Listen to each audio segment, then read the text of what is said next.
আমরা দেখছি একাধিক জেলায় আচমকায় আধার বাতিল। পুরাতন মালদার পর এবার হবিবপুরেও আধার বাতিলের চিঠি একই পরিবারের 3 জনকে। প্রতিনিধি সেবক এই মুহূর্তে আমাদের সঙ্গে রয়েছেন, সেবকের থেকে একটু জানবো। সেবক, একই পরিবারের তিন জনকে চিঠি। একদমই দেখো, স্বাভাবিকভাবেই আতঙ্ক ছড়িয়েছে। মালদহের একাধিক লোক ইতিমধ্যেই আধার ডিঅ্যাক্টিভেশনের চিঠি পেয়েছেন। যেটা জানা যাচ্ছে, মালদহের হবিবপুর থানা আইহো পঞ্চায়েতের বক্সিনগর, সেখানে একই পরিবারের 3 জন আধার ডিঅ্যাক্টিভেশনের চিঠি পেয়েছেন। তাদের মধ্যে 2 ভাই আর মা রয়েছেন। স্বাভাবিকভাবে গোটা পরিবার আতঙ্কে রয়েছে। তারা ক্যামেরার সামনে বা সংবাদ মাধ্যমের সামনেও আসতে চায়নি, কারণ কি স্বাভাবিকভাবে তাদের মধ্যে উৎকণ্ঠা এবং উদ্বেগ রয়েছে। এর পাশাপাশি পুরাতন মালদহে আমরা যে খবর পাচ্ছি, পুরাতন মালদহে সেখানেও এক বিশেষ চাহিদা সম্পন্ন ব্যক্তি, তার স্বামী স্ত্রী দুজনের আধার ঠিক থাকলেও তার 7ম শ্রেণীর পড়ুয়া ছেলে তার ডিঅ্যাক্টিভেশনের নোটিশ এসছে।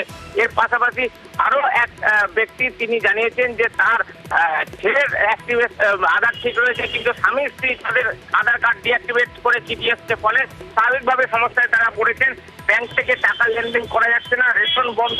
যদিও জেলা শাসকের সঙ্গে আমার কথা হয়েছে, তিনি জানিয়েছেন সরকারি পোর্টালে এই নামগুলিকে নথিভুক্ত করা হচ্ছে এবং তারা যাতে বিকল্প উপায়ে রেশন পান তার ব্যবস্থা নেওয়ার জন্য নির্দেশ দেওয়া হয়েছে।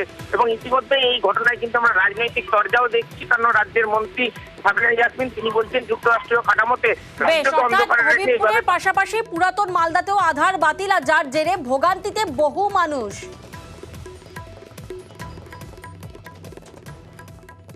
তাদের কোনো চিন্তার কোনো কারণ নেই। আমাদের লোক তাদের সাথে যোগাযোগ রক্ষা করবে। আর দিদি রাত্রে ঘোষণা করেছেন, তারপর কোনো বক্তব্য আর থাকে না। তিনি বলে দিয়েছেন যাদের কার্ডকে এইভাবে বাতিল করে দিবে, তাদের জন্য রাজ্য সরকার আছে, রাজ্য সরকার কার্ডের ব্যবস্থা করবে বলে। সেই ক্ষেত্রে কেন কোনো চিন্তার কারণ নাই। রাজ্য সরকার, মুখ্যমন্ত্রী তার পাশে আছে, আমরা তার সাথে আছি। আমাদের বাংলার মানবিক মুখ্যমন্ত্রী শ্রীমতী মমতা ব্যানার্জি, প্রাইম মিনিস্টার, ওনাকে চিঠি লিখেছেন এই ব্যাপারে। এই সরকারের মূল উদ্দেশ্য হচ্ছে সবসময় মানুষকে লাইনে দাঁড় করানো, কখনো আধারের নামে, কখনো এনআরসির নামে, কখনো সিএর নামে, কখনো নোটবন্দির নামে। সবসময় এদের কাজই হচ্ছে মানুষকে হ্যারাস করা। এমনি তো কিছু হবে না, সাধারণ মানুষ ভীষণ টেনশনে আছে। টেনশন নেওয়ার কোনো দরকার নেই। বাংলার মুখ্যমন্ত্রী শ্রীমতী মমতা ব্যানার্জি সবসময় সাধারণ মানুষের পাশে আছে এবং থাকবে। নিশ্চয়ই এটার একটা কোনো সুরাহা হবে। আজকেই আমি পেলাম, এসে আমি যখন ফোন করে বললো যে একটা চিঠি এসছে, আধার বাতিল হয়ে গেছে। আধার ছাড়া সব কিছু হচ্ছে না। এবার আমার বউ আছে প্রেগনেন্ট, তাকে চিকিৎসার জন্য ডাক্তারের কাছে নিয়ে যাব। ব্যাংকে টাকা তোলার জন্য গেছি, ব্যাংকে টাকা উঠছে না। আমার সব কিছুই আছে, আমরা আধার কার্ড আছে, এটা আমার প্যান কার্ড আছে, এটা ভোটার কার্ড আছে, এটা আমার রেশন কার্ড আছে, রেশনটাও বন্ধ। তাহলে কী করে খাবো? আমরা গরিব মানুষ। চিঠি আসছে, আধার কার্ড বন্ধ হয়েছে, ওরা অনলাইনে যোগাযোগ করতে বলছে। কার? আমার ছেলের। আমাদের কার্ড সব ঠিক আছে।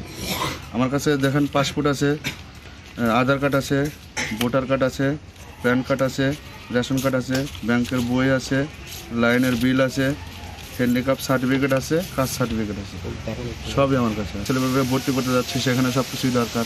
গুলিভাবে বন্ধ হয়ে যায়, তাহলে আমাদের মতন সবাই তো ভুগছে।